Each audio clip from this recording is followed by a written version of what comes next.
பிரதோஷ வரலாறு. ஒரு சமயம் 33 தேவர்களும் அசுரகுலத்தவர்களும் நீண்ட ஆயுள், ஆரோக்கியம், நிறைந்த செல்வம் உள்ளிட்ட சகல சௌபாக்கியங்களும் தரக்கூடிய அமிர்தத்தை தாங்கள் உண்ண வேண்டி மேருமலையினை மத்தாக, வாசுகி பாம்பினை கயிறாக கொண்டு பார்க்கடலை கடைந்தனர். அப்போது அமிர்தத்திற்கு பதிலாக ஆழகால கொடிய விஷம் வந்தது.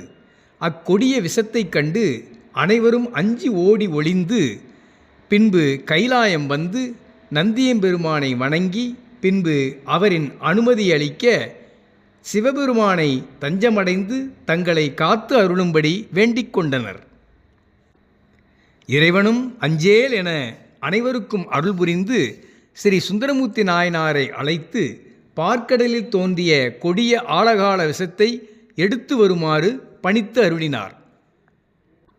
ஸ்ரீ சுந்தரமூர்த்தி சுவாமிகளும் பார்க்கடலில் தோன்றிய ஆழகால விஷத்தை ஒரு நாவல் படம் அளவிற்கு ஒன்று திரட்டி சிவபெருமான் திருக்கரத்தில் அளிக்க, இறைவனும் அனைத்து உயிர்களையும் காக்கும் பொருட்டு தாமே அக்கொடிய விஷத்தை உண்டு தியாகராஜர் ஆனார். இந்நிலையில் இறைவன் உண்ட விஷத்தை அவர் உண்டாலும் வெளியே உமிழ்ந்தாலும் உலகத்திற்கு பெரும் கேடு வரும் என்பதால் இறைவனது திருக்கழுத்தில் கண்டத்தில் உமையம்மையார் தமது திருக்கரத்தை வைத்து அவ்விஷத்தை கண்டத்திலே நிறுத்தியருள, அப்போது உலக உயிர்களை காத்தருளும் பொருட்டு திருநீலகண்டராக காட்சியளித்தார். இந்நிகழ்வு நடைபெற்ற காலமே பிரதோஷ காலம் என்று அழைக்கப்படுகின்றது. இத்தகைய பிரதோஷ காலத்தில் சிவாலயம் சென்று சிவதரிசனம் செய்தால் அனைத்து தோஷங்களும் நீங்க பெற்று இறையருளால் நல்வாழ்வை பெறுவார்கள். இந்நிகழ்வு நடைபெற்ற மாதம் மாசி மாதம்.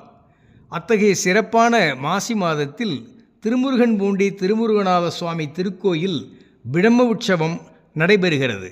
உற்சவத்தின் 10ஆம் நாள் திருவிழாவில் நமது சமுதாய மக்கள் நலன் பெறும் பொருட்டு அமைக்கப்பட்ட கட்டளை பூஜையில் கலந்து கொண்டு அனைத்து தோஷங்களும் நீங்கி சகல சௌபாக்கியங்களும் பெற்று மகிழ்வுடன் வாழ நமது சமுதாய சொந்தங்கள் அனைவரையும் அன்புடன் அழைப்பது சிவத்திருக்கா ஆறுமுகம் ஐயா மற்றும் சங்க நிர்வாகிகள், திருப்பூர் கொங்கு இல்லத்து பிள்ளைமார் சங்கம். கட்டளை பூஜை பெருவிழா நாள் 5/3/2026 வியாழக்கிழமை காலை 7 மணி முதல் மதியம் 2 மணி வரை.